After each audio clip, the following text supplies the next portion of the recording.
এয়া আমাৰ পিঠা বনাই আছে দীঘল দীঘল একদম পিঠা আমাৰ ঘৰত লৈ যাবৰ কাৰণে পিঠা বনাইছে আৰু এয়া পইণ্টে তাই ধুনীয়াকৈ পিঠাবিলাক অৰ্ডাৰ লয় আৰু খুব ধুনীয়া পিঠা চবেই মানে আৰু খোৱাসকলে গমেই পাইছে বাৰু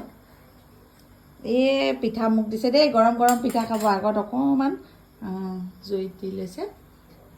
তাৰপিছত 2খন টাৱাতে পিঠা বনাই কাৰোবাক লাগিলে কণ্টেক্ট কৰিব পাৰিব বৰ সোৱাদ হয় পিঠাখিনি আৰু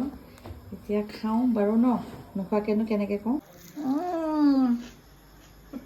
খাইছোঁ ন গৰম পিঠা খোৱা সোৱাদে বেলেগ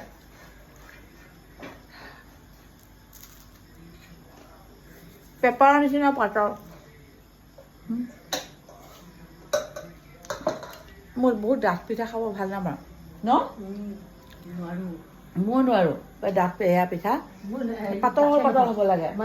আৰু তাই সেয়া হাতা দিয়ে পাতল কৰে ইমান কিছুমানে চালনী দিয়ে ন হা হা তিলৰ পিঠা একে পাতল হ'লে কলা কলা দেখিয়ে যায় মানে পিঠা দেখি কিন্তু খাব সোৱাদ হয় ক্ৰিস্পি হয় সেইটো বেয়াও নহয় বহুতে চালনীত দিয়ে কৰে তাই নহয় তাই হাতা দিয়ে ইমান পাতল বনাব পাৰে খাই লওঁ দে